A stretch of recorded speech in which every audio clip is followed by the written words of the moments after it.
আল্লাহ বলেন সেদিন বিচার করব আমি আল্লাহ। বিচার করবে কে? আল্লাহ নিজে বিচারক হবে গো, কাউরে ভাড়া কইরা নিয়ে বিচার করবে না, বিচারক হবেন আল্লাহ। আর আমার আল্লাহ যদি বিচার করে রে, বিচারটা হবে ইনসাফের বিচার, না বেইনসাফের হবে? ইনসাফের বিচার করবে আল্লাহ, কোন বেইনসাফি বিচার করবে না। আল্লাহ বলেন যদি তুমি পাস করো, ডান হাতে আমলনামা দিব, ডান হাতে। আরে ভাই, আমাদের টার্গেট যদি তাকে জান্নাত, জান্নাত যদি তাকে টার্গেট, তাহলে অবশ্যই পরীক্ষায় পাস করা সম্ভব। কথা হয় না? পরীক্ষায় পাস করা সম্ভব যদি আমাদের টার্গেট হয় জান্নাত। প্রত্যেকটা মানুষ তার টার্গেট থাকতে হবে, আর সিরে দুনিয়াতে যাব, আবার দুনিয়া শেষ করে আবার কবরে, কবর হইয়া হাসরের মাঠে, হাসরের মাঠ হইয়া মিজানের পাল্লায় ফুলসিরাত বাহির হয়ে জান্নাত। জান্নাত টার্গেট যদি হয়, সব কিছু ইমানদার বিসর্জন দিতে পারে, কিন্তু জান্নাত বিসর্জন দিতে পারে না, কারণ আমাদের টার্গেট এতে হলো জান্নাত।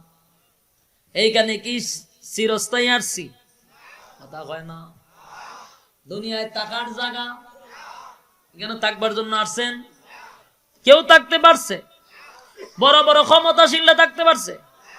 দাপট যারা দেখাইতে থাকতে পারছে? কেউ থাকতে পারে নাই, তুমিও না, আমিও না। কবি বলেন আমার আগে এই বাড়িতে বাস করেছে অনেকজন, আমার আগে এই বাড়িতে বাস করেছে অনেকজন, তারাও গেছে আমিও যাব, রইব না আর বেশিক্ষণ, থাকবো না রে ভাই। এ যুবক ভাই, তোমার আর আমার কিন্তু সময় আল্লাহ দিয়া পাঠাইছেন, এত সময়ের ভিতরে বন্দা পরীক্ষা দিয়া দে, থাকবি না। অনেক ভাই আমার আর তোমার মতো যুবক ভাইও দুনিয়ার থেকে অল্প সময় বিদায় হয়ে যায়, ঠিক কিনা?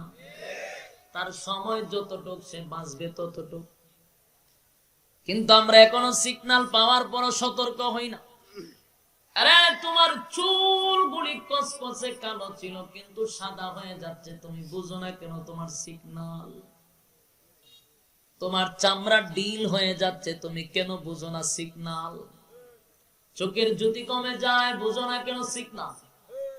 দাঁত গুলি লড়াচড়া করে, বুঝো না? সিগন্যাল। এতগুলা সিগন্যাল দেওয়ার পরেও বন্দা তুই বুঝোস না। তোর আগেও কেউ থাকতে পারে নাই, তোর পরেও কেউ থাকে নাই, তুই কেমনে থাকবি রে? এটা তো থাকার জায়গা না। এই পৃথিবীতে কেউ থাকতে পারে না, এই পৃথিবী ত্যাগ করতে হবে। চিরস্থায়ী জায়গা হলো পরকাল, যেখানে শুরু আছে শেষ নাই। দুনিয়ার শুরু আছে, শেষও আছে। এই জন্য অল্প সময়ের ভিতরে টার্গেট রাখতে হবে জান্নাত। জান্নাত হাসিল করতে হবে দুনিয়ায় তাইকা, জান্নাতের সরঞ্জাম দুনিয়ায় তাইকা তোমার ঠিক করতে হবে। যুবক ভাই, আমি তোমাদেরকে বলি, এই দুনিয়াটা বড় নিষ্ঠুর দুনিয়া। আজকে যদি তুমি মারা যাও, এই যে তুমি জুলুম কইরা, নির্যাতন কইরা, ক্ষমতার দাপট দেখাইয়া মানুষের কাছ থেকে অবৈধভাবে সম্পদ তুমি আত্মসাৎ করছো, যদি এখন তুমি দুনিয়ার থেকে বিদায় হয়ে যাও রে, বলুন না কেউ কি টাকা পয়সা লইয়া কবরে গেছে? এই কাফনের কোন পকেট আছে? জোরে কয় না। তাহলে এই যে জুলুম কইরা, তুমি নির্যাতন কইরা টাকা পয়সা তুমি মালিক হয়ে গেলা, কালকে মরলে সাথে সাথে তোমার সম্পত্তি ভাগ হওয়ার জন্য চিল্লাচিল্লি শুরু করবো। বাচ্চা কাচ্চা গুলি চিন্তা করবো কারে কোন জায়গা দেওয়া যায়, বাট করা শুরু করবে। কেউ তোমার গাড়ি লইয়া টানবে, কেউ বাড়ির অংশ নিয়ে টানাটানি শুরু করবে। কিন্তু তুমি তো আকাম কোকাম কইরা সম্পত্তি অর্জন করছো, এটার ফিডা তুমি একা কবরে ভোগ করবা। না দুনিয়া পাইলা না পরকাল পাইলা, ঠিক কিনা বলেন?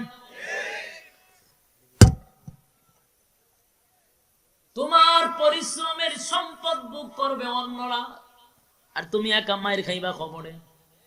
এটা কোনো জ্ঞানী মানুষের কারবার হতে পারে না। এই জন্য যুবক ভাই, টার্গেট কোথায়? জান্নাত টার্গেট। কিয়ামতের মাঠে আমার আল্লাহ বলেন, যদি পরীক্ষায় কেউ উত্তীর্ণ হয়, আমি আল্লাহ তারে 5 ডিভিশনে পাস করাইয়া ডান হাতে আমলনামা দিয়া আমি আল্লাহ তারে জান্নাত দিব, চিরস্থায়ী জান্নাত। সুবহানাল্লাহ। আল্লাহ বলেন ডান হাতে দিব। ইল্লা আসহাবাল ইয়ামিন।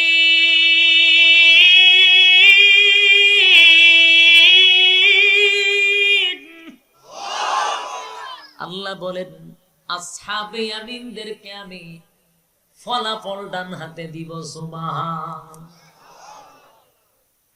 আর যারা দুনিয়াতে 60 বছর 70 বছর সময় পায়া পরীক্ষায় সময় মতো পরীক্ষা দিল না, শুধু সময় পরীক্ষার হলের ভিতরে তাইকা নষ্ট করছে, আল্লাহ বলেন বাম হাতে আমল নামা দিব, ফলাফল বাম হাতে। আরে স্বাভাবিক না, ডাইরেক্ট বাম হাতে এমনটা না। আমার আল্লাহ ডাক দিয়া বলবেন, ফেরেশতারা রে, ওই যে নাফরমান বাম হাতে আমলনামা দিবি, স্বাভাবিক না। বাম হাতটারে বাইঙা বুক বরাবর ঢুকায়া দেয়। কোন দিকে ঢুকাইব? বুক বরাবর বাম হাতটা ঢুকাইয়া পিছন দিকে বাহির করবে। তারপরে ফলাফল দিব, নে বন্দা দেখ কত নাম্বারে পাস করছস। বন্দা রেজাল্ট দেখা বলবো, মালিক রে, আমার প্রতি আপনি কোনো বেইনসাফি করেন নাই। আমি হলের ভিতরে আমার দেওয়া আপনার দেওয়া সময় নষ্ট করেছিলাম, আমি সময়টা নষ্ট করেছিলাম, ঠিক মতো পরীক্ষা দেই নাই। আমার আল্লাহ বাম হাতে দিয়া কোথায় যাইবেন আপনারা? বাম হাতে যাদেরকে রেজাল্ট দিবে কোথায়? জাহান্নামে। কিন্তু কারো যদি টার্গেট থাকে জান্নাত, তাহলে অবশ্যই টার্গেট ফিল আপ হয়, ঠিক কিনা বলেন? টার্গেট ফিল আপ করা সম্ভব। দেখেন না, যত ব্যস্ততাই হোক না কেন, যত ঝামেলাই হোক না কেন, আল্লাহর ডাকে সারা দিয়া দেখবেন অনেক মানুষ মসজিদে চলে 5 ওয়াক্ত। তার ব্যবসা ঠিকই আছে, তার চাকরি আছে, অফিস আদালত আছে, সব সেক্টরে কাজ করে, কিন্তু যখন আল্লাহ ডাক দেয় নামাজের জন্য, ডাক দেওয়ার সঙ্গে সঙ্গে সমস্ত কাজকর্ম বাদ দিয়া মাওলার ডাকে সারা দিয়া মসজিদে চলে যায়। তার টার্গেট কি? জোরে কম। তার টার্গেট কিন্তু জান্নাত। এই জন্য সমস্ত কাজকর্ম বাদ দিয়া মাওলার ডাকে সারা দিয়া টিকি আল্লাহর সামনে হাজিরা দেয়। আর তুমি কাজকর্ম না থাকলেও তার কানে আজানের আওয়াজ ঢুকে, কিন্তু সে আমার মাওলার ডাকে সারা দিতে রাজি না। বরং ইমাম সাহেব যদি বলে আসেন না ভাই নামাজে যাই, উত্তর দে হুজুর আমার সময় নাই। কি নাই? বেচারার সময় নাই। আজকে অনেকে বলছো আসেন না একটু ওয়াজ শুনে, কোনো সময় নাই, ব্যস্ত।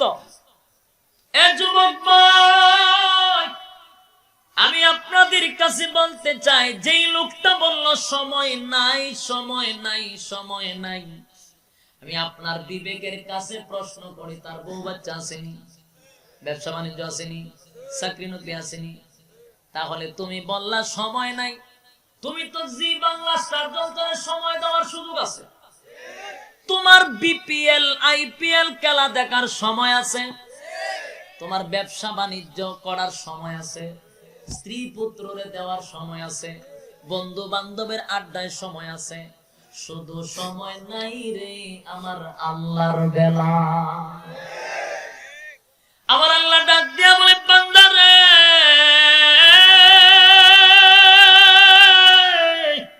এই সময়ের মালিক আমি আল্লাহ, এই সময়ের মালিক তুই না। আমি আল্লাহ তোরে রাইতে এবং দিনে মিলায়া দিলাম 24 ঘন্টা জুড়ে। কোন কয় ঘন্টা? এ যুবক, এ দিলের কান লাগায় শুন, যদি ইখলাসের নিয়তে কথাগুলি শ্রবণ করস রে, হয়তো আজকের বয়ানে তোমার দিলের পরিবর্তন হতে পারে।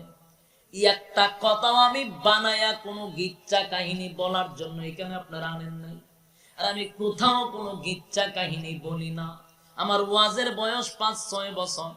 আমি কোনো বাবাদের গিচ্ছা, কোনো ফিরের গিচ্ছা জীবনও বলি নাই। এগুলো আমি পছন্দ করি না। গিচ্ছা কাহিনী না বইলা যতটুকু সত্যতা, যতটুকু এলেম খালাম, এরপরেও আমি সত্য কথা গুলি মানুষের সামনে উপস্থাপন করার চেষ্টা করি। কথা বুঝতেছেন? বাইবেল না জুড়ে গিচ্ছা কাহিনী কর, খোদার কসম গিচ্ছা নয়। শুধু দিলের কান লাগায় শুন, নিজের বিবেকরে প্রশ্ন করো, নিজের বিবেকটারে প্রশ্ন করো। আমার মালিককে দিল 24 ঘন্টা, আমি আমার মালিকরে কয় ঘন্টা দিলাম? কথা কয় না। এরে ভাই, তোমার নিজের বিবেকরে তুমি প্রশ্ন করো। কত বড় আলেমে ওয়াজ করলো সেটা দেখার বিষয় না, কথাগুলা কি বলতেছি তোমার বিবেকে ধাক্কা লাগে কিনা দেখো। আমার মালিককে বলেন, বান্দা 24টা ঘন্টা সময় আমি তোরে দিছি, তুই আমার কাছে জবাব দে, আমি আল্লাহর জন্য তুই কয় ঘন্টা সময় দিছস? কোন জবাব আছে না আপনার? 24 ঘন্টার ভিতরে তো 24টা ঘন্টাই দুনিয়া। আল্লাহ বলে, বান্দা সব সেক্টরে তোর সময়, সময় নাই শুধু আমার বেলায়। বন্ধু বান্ধবের সময় দেশ কফির আড্ডায় বসস, ক্রাম বোর্ড খেলায় বসস, দাবা খেলায় বসস, বিপিএল আইপিএল এর সামনে জুয়ায় বসে, খেলা দেখে আর জুয়া খেলে, খেলাধুলা, ফুটবল, ক্রিকেট যা আছে সব সেক্টরে সময় আছে। শুধু ইমাম সাহেব যদি বলে আসেন না নামাজে যাই, তখন বলে সময় না। কত বড় নাফরমান, কত বড় নাফরমান। আমার আল্লাহ বলেন, ফেরেশতারা রে, এই নাফরমানের 24টা ঘন্টা সময় আমি দিছিলাম, সে সব সেক্টরে সময় দিছে, শুধু সময়টা দিছে না আমি আল্লাহ রে। আমি তার কাছে হিসাব চাই। বান্দা শুন, তোরে যদি 60 বছর সময় দিয়া থাকি, আগেও মাইনাস পরেও মাইনাস, শুধু যৌবন কালের হিসাবটা আমারে দে। বালে খোয়ার আগ পর্যন্ত মাইনাস, একেবারে বার্ধক্যে পৌঁছে গেলে সেটাও আল্লাহ মাইনাস করে দিবে। কিন্তু যৌবন কালের হিসাব দে রে যুবক, যৌবন কালের হিসাব দে। ওই বে করছ সারা রাত যে ফেসবুক টানা শুরু করে, যে টানতে আছে ফজর পর্যন্ত টানে, ফেসবুক টানতে টানতে ফজর পর্যন্ত নেয়। ফজরের আজান দেয়, সালাতু খায়রুম মিনান নাওম, ঘুম থেকে নামাজ ভালো, ঘুম থেকে নামাজ ভালো। আর তখন সে বিছনাটা টান দিয়া কয় নামাজ থেকে ঘুম ভালো। আমার আল্লাহ বলে, বান্দা রে, আমি আল্লাহ তো তোর সময় টিকিয়ে দিছি, আমারে কয় ঘন্টা দিন। আমি আল্লাহ তো তোরে এই কথা বলি নাই যে 24 ঘন্টার ভিতরে 23 ঘন্টা তুই আমারে দে, 1 ঘন্টা দুনিয়ারে দে, এমন কইছে? আল্লাহ কি তোমার কাছে 10 ঘন্টা চাইছে? 5 ঘন্টা চাইছে? না বান্দা না, 24 ঘন্টা সময় দিলাম। 24 ঘন্টার ভিতরে 23 ঘন্টাও যদি দুনিয়া নেস, কোনো অসুবিধা নাই। অন্তত 5 ওয়াক্তে মিলাই 1 ঘন্টা সময় যায় না রে। 1টা ঘন্টা সময় তুই আমি মালিক রে দে, আমি আল্লাহ তোর প্রতি খুশি হইয়া চিরস্থায়ী জান্নাতটা দান করে দিব। আরে যুবক ভাই, আমার মালিকের দয়া মায়া দেখছুনি? 24 ঘন্টার ভিতরে একটা ঘন্টাও যদি আমার মালিক রে দেশ রে, আমার মালিক বলে 1 ঘন্টার বিনিময়ে চিরস্থায়ী জান্নাত পাবি, চিরস্থায়ী জান্নাত।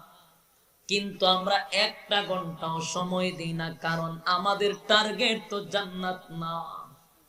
আমাদের টার্গেট হলো ফেসবুক, আমাদের টার্গেট হলো দর্শন, আমাদের টার্গেট হলো ঘুম হত্যা, আমাদের টার্গেট হলো বনানী গুলশানে কেমনে বাড়ি বানানো যায়, আরেকজনের জায়গা কেমনে দখল করা যায়। এটা হলো আমাদের টার্গেট। খারে মাইরে খারে ধরন যায়, ক্ষমতা পাইছে পাইয়া এখন দাপট দেখায়, ক্ষমতার বল দেখায়। এমপি সাহেব আমার চাচাতো ভাই, মামাতো ভাই, খালাতো ভাই, চেয়ারম্যান সাহেব আমার শাস্তর ভাই, মাগবো মা খালি দাপট, চতুর্দিকে দাপটে খালি টাস টাস মারে। তোমার টার্গেট তো জান্নাত না, তোমার টার্গেট তো হলো দুনিয়া।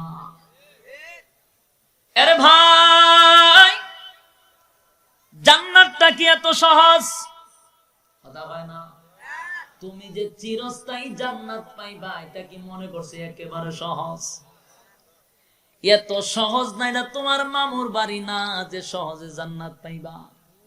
এই জান্নাত পাওয়ার জন্য সাহাবীরা রক্ত দিয়া জান্নাত কিনছে, রক্ত দিয়া জান্নাত পাইছে। আর তুমি আর আমি এখন জিলাপি আর বিরিয়ানি খায়া জান্নাত পাইতে চাই? ওরে বাপ রে বাপ, এত সহজ যদি জান্নাত হইতো, আমার নবীর শরীর দিয়া রক্ত ঝরাইতো না। আমরা মূলত দুনিয়াটার মধ্যে যারা এখন আছি, রেডিমেড ইসলাম পাইছি, রেডি ইসলাম, কথা বলছেন না, বানানো ইসলাম পাইছি, কমপ্লিট ইসলাম পাইছি। কিন্তু তোমার জানা দরকার ছিল সেই ইসলামটা 1 সাগর রক্তের বিনিময়ে আছে। 30 লক্ষ শহীদের বিনিময়ে যদি বাংলাদেশ স্বাধীন হয়, কত লক্ষ সাহাবীদের রক্তের উপরে ভর দিয়া বাংলাদেশ পর্যন্ত ইসলাম আসছে জানোনি? তুমি তো এখন জিলাপির পুতলা বানাইয়া, বিরানির পুতলা বানাইয়া তুমি মনে করছো ইসলাম কায়েম করে ফেলাইছো। না না, ইসলাম জিন্দা হইছে পবিত্র রক্ত দিয়া। আরে যুবক ভাই, অধিকাংশ মানুষ এখন মন গড়া ইসলাম পালন করে, আল্লাহর নবীর রেখে যাওয়া ইসলাম পালন করে না, মন গড়া ইসলাম। মন গড়া ইসলাম যদি পালন করো রে, কিয়ামতের মাঠে আমার নবীর হাতের হাউজে কাউসারের পানি নসিব হবে না। মন গড়া ইসলাম পালন করবেন না, রাসূলের রেখে যাওয়া ইসলাম। কথা কয় না? রাসূল যে ইসলাম রেখে গেছে সেই ইসলাম পালন করতে হবে। বাপ দাদার ইসলাম পালন করলে চলবে না, কোরআন হাদিস দিয়ে ইসলাম পালন করতে হবে। কোন বাবাই কোন কথা কইছে সেই অনুযায়ী ইসলাম চলবে না। ইসলাম চলে তার কোরআন হাদিস অনুযায়ী। আর ইসলাম তার সে রক্তের বিনিময়ে। এত সহজ ইসলাম না। আমরা তো অনেকে আছি বড় পাগড়ি লাগাইয়া, হাতে একটা তসবিহ লইয়া, হক মৌলা কইয়া ইসলাম কায়েম করে লাই। ওরে বাপ রে বাপ, অত সহজ ইসলাম? এ কথা কয় না। এ বড় পাগড়ি দাড়ি লাগাইয়া জুব্বার মধ্যে যদি ইসলাম শেষ হয়ে যাইতো, তাহলে নবীর রক্ত ঝরানোর প্রয়োজন ছিল না। তোমার থেকে বড় বুজুর্গ আল্লাহর নবী কি কম ছিল? তো নবী যদি দোয়া করতো, মালিক ইসলাম কায়েম করে দাও, ইসলাম কায়েম হইতো না। নবীর দোয়া তো কবুল। নবীর দোয়া অথবা বদয়া ডাইরেক্ট কবুল। নবী যদি দোয়া করতেন, মালিক রে ইসলাম কায়েম করে দাও, তাহলে লক্ষ সাহাবীর রক্ত দিতে হতো না, নবীর শরীরের রক্ত দেওয়া লাগতো না, ইসলামটা কায়েম হয়ে যেত। আর আজকে আমরা পাগড়ি লাগাইয়া তসবিহ হাতে লইয়া খানকার ভিতরে বৈশা ইসলাম কায়েম করে ফেলাইছি না। এই ইসলাম পবিত্র রক্ত চায় গো, পবিত্র রক্ত চায়, কোন হারাম জাদার রক্ত চায় না, হালাল জাদার রক্ত চায়।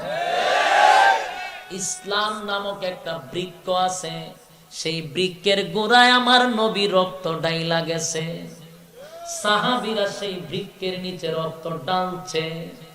ও মুসলমান, বাংলাদেশের মুসলমান, এই ইসলাম আবার মদিনার দিকে চলে যাচ্ছে রে। যদি ইসলাম জিন্দা করতে হয়, আবার তোমাকে ইসলাম নামক বৃক্ষের নিচে রক্ত ডালতে হবে। রক্ত ছাড়া ইসলাম হয় না। আমার নবীর যদি কেউ অপমান করে, সেই নবীর ইজ্জত রক্ষার্থে, ইসলাম নিয়ে কটূক্তি করলে ইসলামের ইজ্জত রক্ষার্থে, আল্লাহর সামনে কেউ বেয়াদবি করলে সেটার ইজ্জত রক্ষার্থে প্রয়োজনে শরীরের তাজা রক্ত দিয়া ইসলাম নামক বৃক্ষটারে জিন্দা করতে রাজি।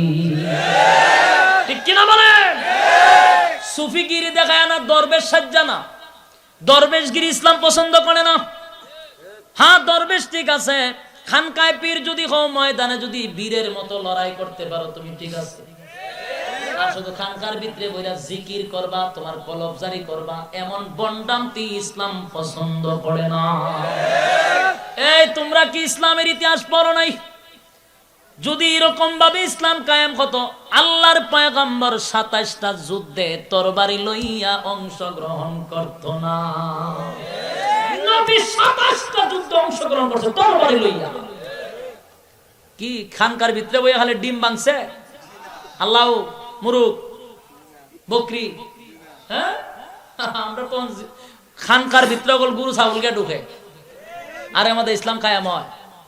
রাসূল রক্ত দিয়ে ইসলাম কায়েম করছে, আর তারা এখন গরু আর ছাগল দিয়ে ইসলাম কায়েম করে। ইসলাম এত সোজা না। বাপ দাদার ইসলাম পালন করো তো এটা সোজা, আর রাসূলের রেখে যাওয়া ইসলাম পালন করতে গেলে রাসূল দান দান ভাঙ্গা ইসলাম কায়েম করছে। তোমারও দান দান ভাঙতে হবে, মায়ের খাইতে হইব, ঠিক নেই? দেখো না, এখন রাম বামরা সব আলেমদের বিরুদ্ধে লাগছে। রাম বামদের জবাব দিতে গিয়া যদি রক্ত দিতে হয়, যুবক প্রস্তুত আছো কিনা জানতে চাই। এটা হলো ইসলামের ইতিহাস।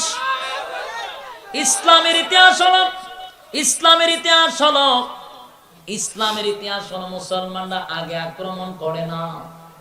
রাসূল 13 বছর শুধু নীরবে মার খাইছে। কয় বছর? 13 বছর নীরবে শুধু মার খাইছে। আল্লাহর পক্ষ থেকে বলা হয়েছে কোনো প্রতিবাদ করা যাবে না, খালি মার খাইতে থাকেন। এরপরে মক্কা ছেড়ে হিজরত করে মদিনা যাওয়ার পরে যখন আবার আক্রমণ করা শুরু করছে, আল্লাহ বলেন আর নীরবে থাকা যাবে না, এবার পাল্টা জবাব।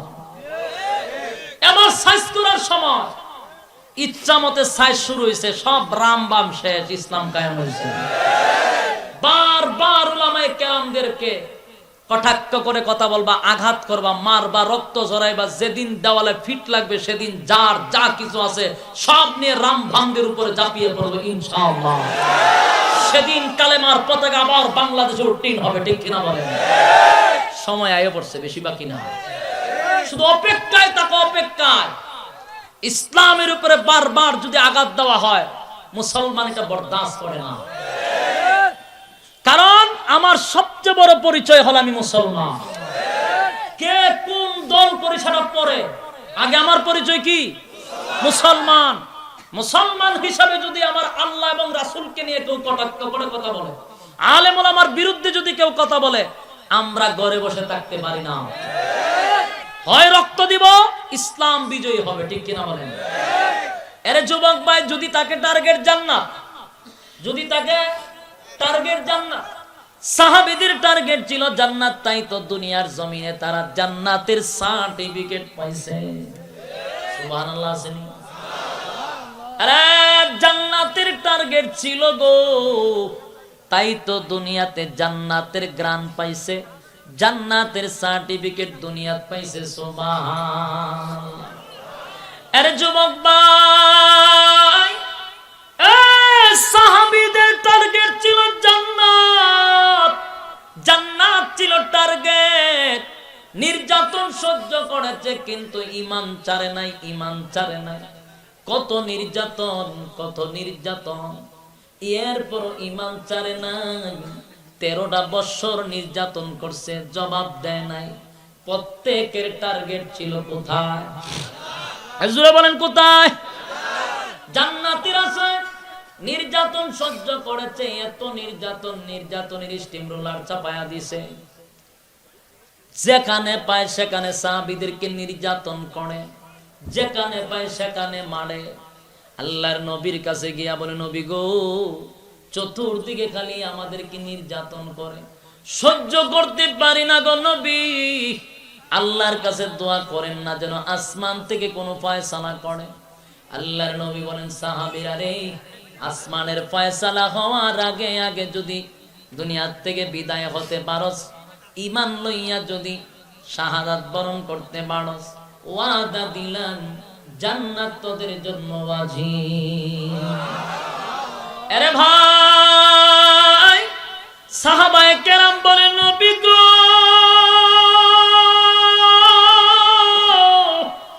জান্নাতটাই হলো টার্গেট গো নবী।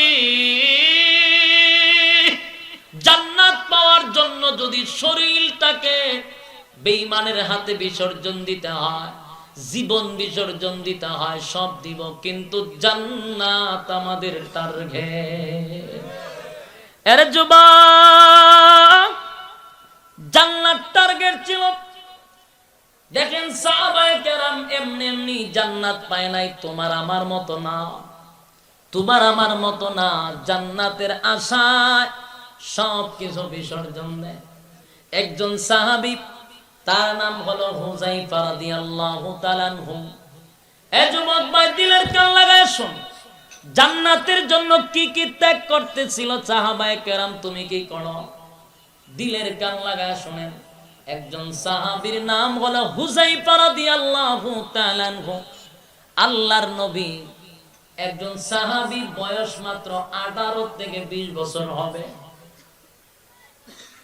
ওই সাহাবী বিবাহ, মনে করেন বিবাহের আয়োজন চলতেছে, বিবাহ হয়ে গেছে, কবুল হয়ে গেছে, মিষ্টি বিতরণ চলছে। ওইদিকে আল্লাহর নবী হুনায়নের যুদ্ধের ঘোষণা দিয়া দিলেন, 3 জন সেনাপতি নিয়োগ করলেন। 3 জন সেনাপতির মধ্যে 1 নাম্বার হলো হুযায়ফা রাদিয়াল্লাহু তাআলা আনহু। এবার হুযায়ফা বিবাহ করছে, বউয়ের সাথে এখনো দেখা সাক্ষাৎ হয় নাই, বিবির ঘরে এখনো প্রবেশ করে নাই, খালি কবুল হইছে, মিষ্টি বিতরণ চলছে। এমন সময় হঠাৎ করে কে যেন রে একটা সিটি লইয়া হুযায়ফার কাছে আসছে। হুযায়ফা রে, এই সিটিটা পড়ে দেখো। হুযায়ফা সিটি খুলে হেডলাইনই দেখে, আমার নবী মুহাম্মাদুর রাসূলুল্লাহ সাল্লাল্লাহু আলাইহি ওয়াসাল্লামের নাম হেডলাইন। এবার হুযায়ফার নামটা দেখার সঙ্গে সঙ্গে চিঠিটারে চুম্বন করলেন, চোখে লাগাইলেন, বুকে লাগাইলেন, তারপরে চিঠিটা পড়তে লাগলেন। চিঠির মধ্যে লেখা ছিল, আল্লাহর নবী বলতেছেন, হুযায়ফা রে, আগামী কালকে হুনায়নের যুদ্ধ রে হুযায়ফা, 3 জন সেনাপতি আমি নিয়োগ দিয়েছি, 3 জন সেনাপতি, এর মধ্যে প্রধান রাখছি আমি তোরে হুযায়ফা। ও হুযায়ফা, সিটিটা পাওয়া মাত্র মদিনায় চলে আসবি, আমি রাসূল তোমার কাছে সিটি পাঠাইলাম, হুনায়নের যুদ্ধের সেনাপতি হলা তুমি, সিটিটা পাওয়া মাত্র চলে আসবা। আরে যুবক ভাই, হুযায়ফা সিটিটা পাইয়া চোখে লাগায়, মুখে লাগায়, আল্লাহর নবীর চিঠির মধ্যে চুমু দেয়, আর পিছনে তাকায় না, সিটিটারে বাস কইরা পকেটে ঢুকাইছে, এমনি লাফ মাইরা গোড়ার উপরে উঠছে, তরবারিটা পিছনে ঢুকাইছে। 4-5 জন মুরব্বি গিয়া বলে, হুযায়ফা রে, এখন কবুল পড়াইলাম, মিষ্টি বিতরণ করলাম, ও হুযায়ফা, সবে মাত্র না বিবাহ করছো, কোথায় যাও? হুযায়ফা বলে, আমার নবী আমার কাছে চিঠি পাঠাইছে, হুনায়নের যুদ্ধে আমার সেনাপতির প্রধান, একটা সেকেন্ড দেরি করতে পারি না, আমি এই মুহূর্তে মদিনায় যাব। মুরব্বীরা বলে, হুযায়ফা, সবে মাত্র বিবাহ করেছিস, নববধূ ঘরের ভিতরে, তার চেহারাটা দেখা যাইতে হতো ইসলামের জন্য আলেম ওলামার ডাকে দাঁড়াইতি, পারবি না, কারণ তোমার আমার টার্গেট তো জান্নাত না। সাহাবীদের টার্গেট ছিল কোথায়? জান্নাত ছিল টার্গেট। বিবাহ করার পরে বউয়ের চেহারা দেখে নাই, বিবিও তার স্বামীর চেহারা দেখে নাই। নবীর চিঠি পাইয়া একটা সেকেন্ড দেরি করে না, হুযায়ফা ঘোড়ার উপরে উঠে গেছে। আত্মীয় স্বজন তারা আটকায়, হুযায়ফা যাস না রে, হুযায়ফা নববধূ গড়ে রাইকা কই যাস রে হুযায়ফা, কই যাস? হুযায়ফা রে, তোর বিবির চেহারাটা একটা নজর দেখে যা। হুযায়ফা ঘোষণা দেয়, নবীর চিঠি পাওয়ার পরে আমার বিবির চেহারা দেখা আমার জন্য হারাম। এরে ভাই, একটু আওয়াজ দিয়ে বল আল্লাহু আকবার। এ আরো জোরে বল আল্লাহু আকবার। নববধূ ঘরে রাইখা আল্লাহর নবীর চেহারা না দেখা পর্যন্ত সে বলতেছে, সিটি পাইছি নবীর চেহারা না দেখা পর্যন্ত আমার বিবির চেহারা দেখা আমি হুযায়ফার জন্য হারাম হয়ে গেছে। এর যুবক ভাই, এ যুবক ভাই, হুযায়ফা ঘোড়া লইয়া একটা দৌড়ে কয়েকশো কিলোমিটার রাস্তা অতিক্রম করে মদিনায় চলে যায়। মদিনায় গিয়া নবীর সঙ্গে দেখা সাক্ষাৎ করে নবী তারে দেখে মুস্কে হাসে। একসঙ্গে নামাজ আদায় করে হুযায়ফা সেখানে বসা যুদ্ধের সরঞ্জামগুলি রেডি করতেছিল। ঘন্টা যাওয়ার পরে কিছুক্ষণ পরে হুযায়ফার হাতে একটা চিঠি আসছে। হুযায়ফা চিঠিটা খুলে দেখে তার নববধূ তার চিঠি পাঠাইছে। চিঠির মধ্যে লেখা, প্রাণের স্বামী গো, আপনি যে বিবাহ কইরা কবুল বইলা আমার চেহারাটা না দেখে নবীর চিঠি পাইয়া যুদ্ধের ময়দানে চলে গেলেন, কোনো আফসোস নাই গো স্বামী।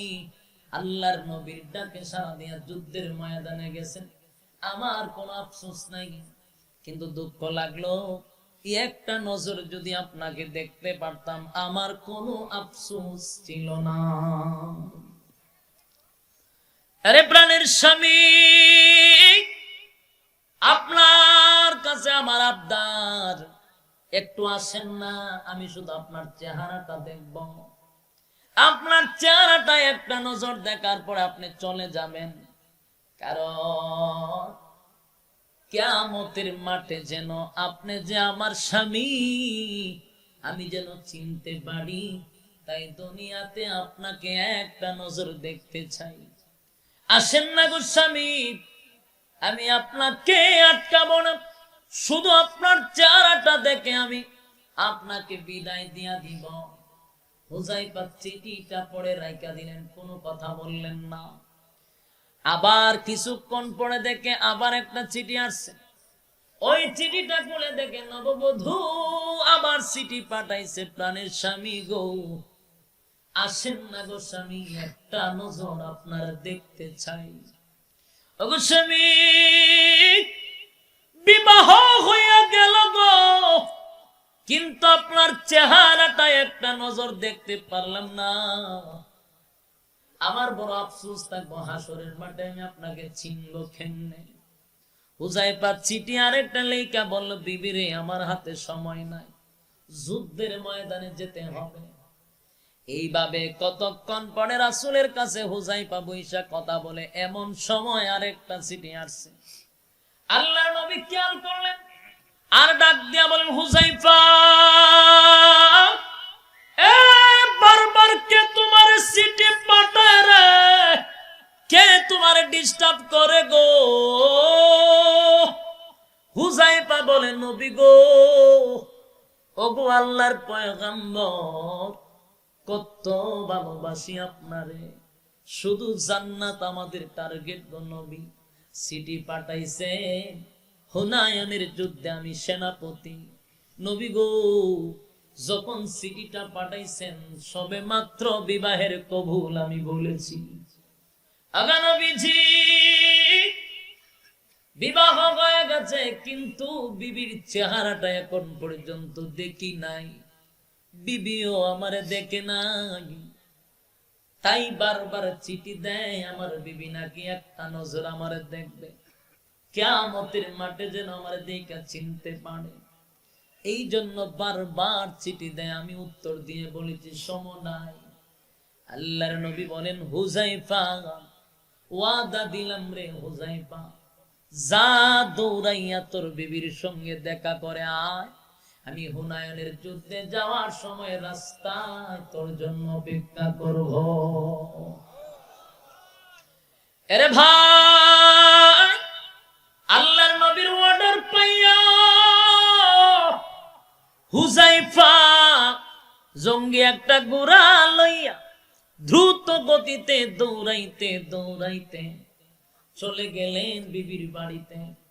বাড়িতে গিয়া বিবিরে ডাক দেয়, বিবি গো, আয় বিবি আয়, তাড়াতাড়ি আয়, কি বলবি বল বিবি, তাড়াতাড়ি বল, সময় নাই। বিবি তার স্বামীর কণ্ঠ শুই না পাগলের মতো দৌড়াইয়া ঘর থেকে বাহির হইছে। সালাম দিল, কদম মুসি করলো, ডাক দিয়া বলে, প্রাণের স্বামী, বুড়াতে গেলামের গোস্বামী, বুড়াতে গেলামের একটা গ্লাস শরবত আপনারে বানায়া দে, শরবতটা একটু করে বৈশা পান করেন। হুযায়ফা বলে, বিবি রে, ও বিবি, শরবত খাওয়ার সময় আমার হাতে নাই, গুড়ার থেকে আমি নামতে পারবো না। আরে বিবি, ভালোবাসার জন্য আসি নাই, প্রেম জমানোর জন্য আসি নাই গো বিবি, আল্লাহর পয়গম্বর যে আদেশ করছে তোমার চেহারাটা দেখানোর জন্য, নবীর আদেশ রক্ষার্থে আসছি রে বিবি, দে বিদায় দে, চলে যায়। বিবি আবার ডাক দিয়া বলে, প্রাণের স্বামী, যুদ্ধের ময়দানে যাইবেন গো, আমি আপনারে বাধা দিব না, বাধা দিব না গো স্বামী, বাধা দিব না, কারণ আমি জানি গো স্বামী, আপনার সঙ্গে আর কোনোদিন দেখা হবে না।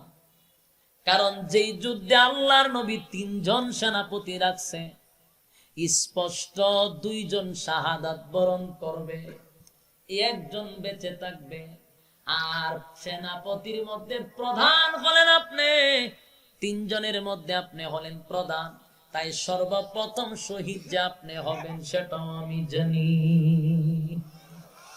অবশ্য আমি বাধা দিব না, কিন্তু আপনার কাছে আমার শেষ একটা আবদার আছে, ওই আবদারটা যদি আপনি রাখতেন, আপনি কি আমার আবদার রাখবেন? হুযায়ফা বলে, বল বিবি বল, সময় নাই বিবি, তাড়াতাড়ি বল। এবার নববধূ হুযায়ফার বিবি ডাক দিয়া বলে, স্বামী গো, আমি এই মুহূর্তে 2টা হাত উত্তোলন করে আল্লাহর দরবারে দোয়া করব গো স্বামী, আপনি শুধু আমার কথার সাথে সাথে একটু আমিন বলবেন, কারণ আপনি যদি আমিন বলেন সঙ্গে সঙ্গে দোয়া কবুল হয়ে যাবে। কারণ যুদ্ধের ময়দানে যখন মুজাহিদরা বাহির হয়, যুদ্ধের ড্রেস যখন পরিধান করে, আল্লাহর নবী বলেন, তারা জবান দিয়া যা বাহির করে আল্লাহ তা কবুল করে নেন। অবশ্যই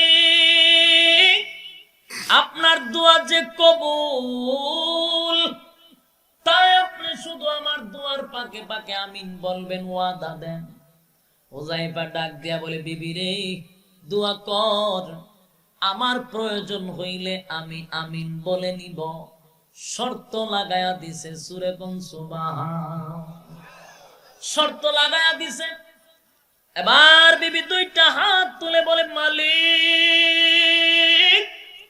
সবে মাত্র বিবাহ হইল গো, আমি এক নববধূ, হতভাগী, আমার মতো হতভাগী কেউ নাই, আমি মাত্র বিবাহ করলাম, আমার স্বামীটা যুদ্ধের ময়দানে চলে যায়, মালিক রে, আমার মতো হতভাগীর দিকে তাকাইয়া তোমার যদি একটু মায়া হয় গো মালিক,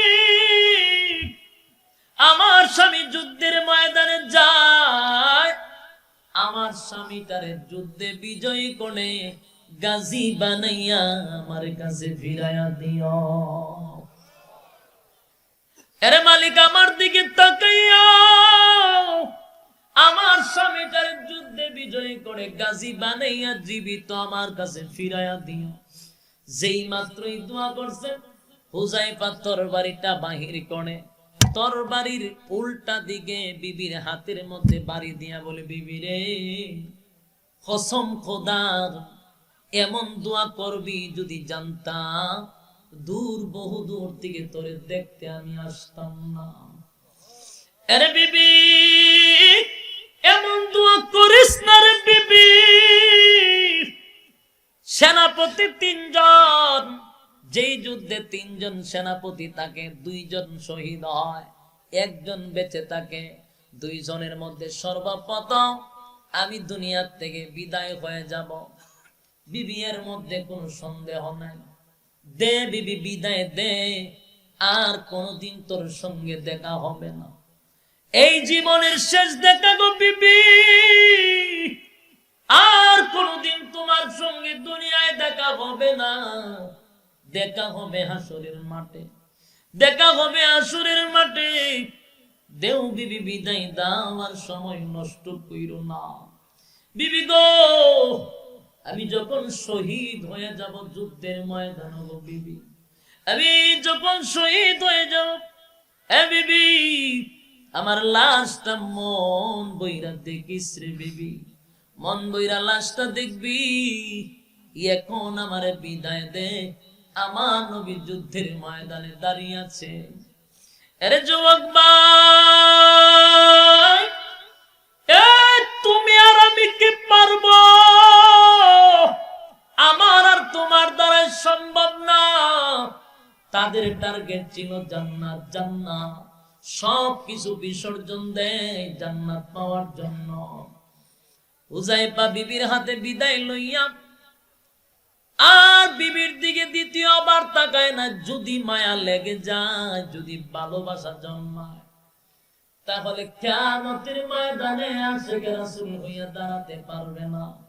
তাই বিবির দিকে দ্বিতীয়বার তাকায় নাই, ঘোড়া লইয়া দ্রুত গতিতে হুনায়নের যুদ্ধের দিকে যায়। পিছন দিকে বিবি কানতে কানতে গলা কাটা মুরগির মতো চটপটি করতেছে স্বামীর দিকে তাকাইয়া। হায় রে, স্বামী পিছন দিকে তাকায় না। একটা দৌড়ে হুনায়নের যুদ্ধে চলে গেল হুযায়ফা। সেখানে গিয়া বেঈমানদের সঙ্গে যুদ্ধের ময়দানে যুদ্ধ করতে করতে হুযায়ফা আগাতে আগাতে এই দুনিয়া থেকে চিরবিদায় হয়ে গেল। ইন্না লিল্লাহি ওয়া ইন্না ইলাইহি রাজিউন। এ যুবক ভাই, একে বুঝলি সাহাবীদের টার্গেট ছিল জান্নাত। জোরে বলেন কোথায়? আর জোরে কোন? এই একটা জবান বন্ধ রাখবেন না, জোরে কোন কোথায়? জান্নাত ছিল টার্গেট, জান্নাত ছিল টার্গেট রে। তোমার আমারও টার্গেট থাকতে হবে কোথায়? যদি জান্নাত টার্গেট থাকে, সব কিছু বিসর্জন দিতে রাজি, কিন্তু জান্নাত বিসর্জন দিতে রাজি না। সব শেষ করে দিতে পারি, মাগার ঈমান কারো কাছে বিক্রি করতে রাজি না। যেরকম টেকনিক। আরে যুবক ভাই, যদি জান্নাত থাকে টার্গেট, তাহলে দেখবেন সমস্ত ব্যস্ততার মাঝেও আমার মালিককে সময় দেওয়ার সুযোগ থাকবে। কথা কয় না? তোমার আমার তো কেউ মারে না, তোমার আর আমার খানা তো কেউ বন্ধ করে দেয় না। ইমানের জন্য, ইসলামের জন্য এখনো তো আমরা মার খাইছি না? না খাইছি? এখনো মার খাই নাই? সাহাবীরা মার খাইছে রে। মায়ের কি মনে করেন থাপ্পড় খাইছে? না না, নির্যাতন কারে কয়? 13 বছর নির্যাতন কারে কয়? ঈমান আনতেছে, কালেমা পড়তেছে, নির্যাতন শুরু হয়ে গেল। আবু জাহেলের গোষ্ঠী, আবু লাহাবের গোষ্ঠী, উতবা সাহেবা, যেখানে পায় সাহাবায়ে কেরামদেরকে সেখানে মারে। এরে ভাই, এত নির্যাতন, কিন্তু ইসলাম ছাড়ে না, ঈমান ছাড়ে নাই জান্নাতের আশায়। ওই যে কালো বেলাল ছিল, ঈমান বড় শক্ত ছিল, যদিও কালো রে, যদিও গোলাম ছিল। বেলাল কিন্তু গোলাম ছিল, শুধু তাই নয়, গোলামের ঘরের গোলাম ছিল, বাবাও ছিল গোলাম, তার বংশ ছিল গোলাম। ছিল হাবশি দেশের মানুষ, কুচকুচ্চা কালো, চেহারার বেশ সুন্দর ছিল না, চেহারা দেখতে ভালো লাগতো না, একেবারে কালো। কিন্তু সেই বিলালের ঈমান শক্তিশালী হওয়ার কারণে, জান্নাত টার্গেট হওয়ার কারণে এত দাম বেড়ে গেল বেলালের, এত দাম। আল্লাহর নবী বলেন, আমি মেরাজে গেলাম, মেরাজে যাওয়ার পরে দেখি গো, আমার বিলালের জুতার আওয়াজ আমি জান্নাতে পাই, জোরে জোরে কোন সুবহান। এরে ভাই, এরে ভাই, বেলাল তো কালো ছিল, কালো ছিল গোলাম, সমাজে 4 পয়সার কোনো দাম ছিল না বেলালের। কিন্তু আল্লাহর কাছে এত দামি বেলাল, এত দামি ছিল বেলাল। হায় রে, বেলাল যদি আজান না দিত তাহলে সুবে সাদিক হতো না। সুবহানাল্লাহ। এ বেলাল আজান না দিলে সুবে সাদিক হতো না, আর শাজিমে আজান পৌঁছতো না। বেলালের আজান আল্লাহর কাছে এত দামি ছিল, এত দামি। কিন্তু লোকটা ছিল গোলাম। সেই বেলাল ইসলামের জন্য, দ্বীনের জন্য কি পরিমাণ কষ্ট করছে, টার্গেট ছিল জান্নাত। বেলালের গলার মধ্যে রশি লাগাইয়া আরবের মরুভূমি দিয়া প্রচন্ড গরম বালুর মধ্যে বেলালকে কুকুরের মতো গলার মধ্যে রশি ধরে ধরে টেনে টেনে নিয়ে যেত।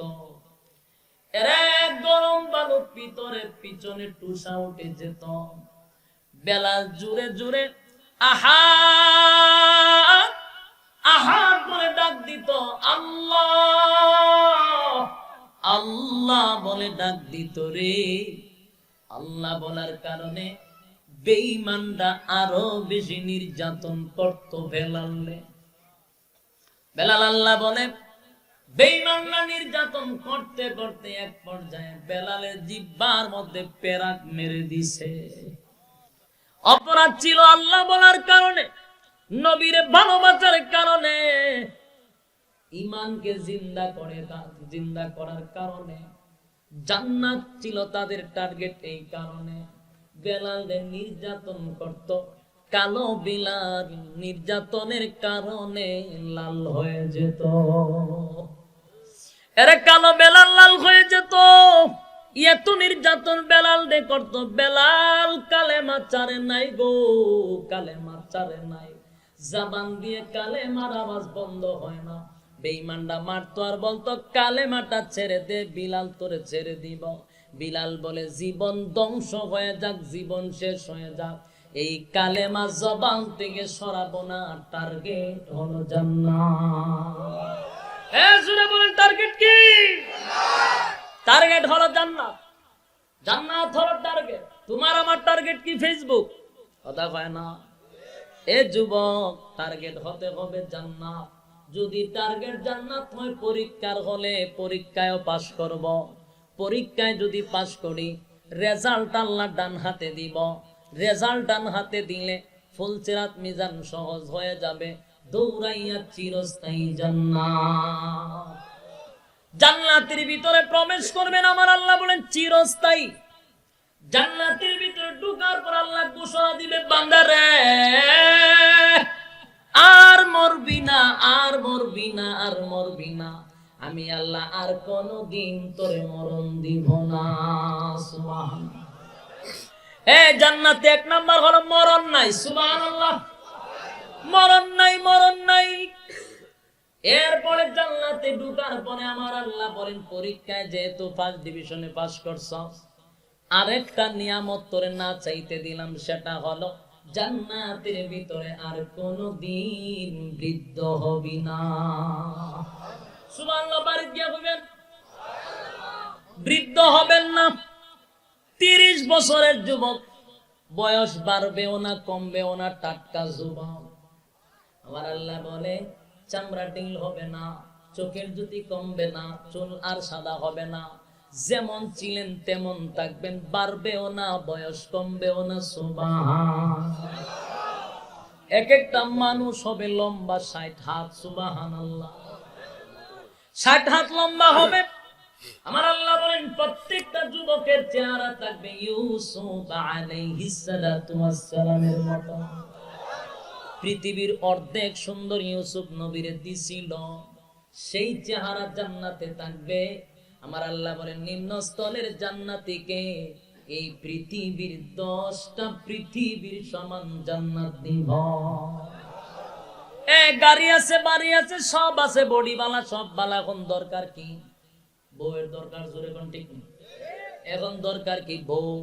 আমার আল্লাহ বলেন নিম্ন স্তরের জান্নাতীরে 72টা বউ দিব। সুবহান। কুশিনি কুশিনি খুশি হইল, লজ্জায় কয় না, ভয়ে কয় না। 72টা বউ দিব, যেটা আবার বাড়িতে গিয়া কইেন না।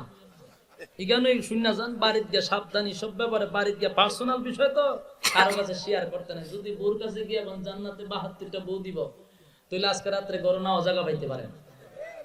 আমরা নিষেধ করবো, থাকতে জান্নাতে যাবে কাম নাই। এতগুলা বউ জান্নাতে আল্লাহ বউ দিব 72টা। সুবহানাল্লাহ। পরীক্ষায় পাস করলে না ফেল করলে? পাস করলে।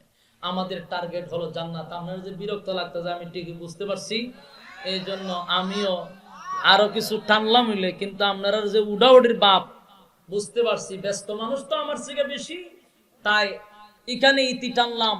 আসুন, আমাদের সকলের টার্গেট হলো, বলুন জান্নাত কি পরীক্ষায় ফেল করলে না পাস করলে?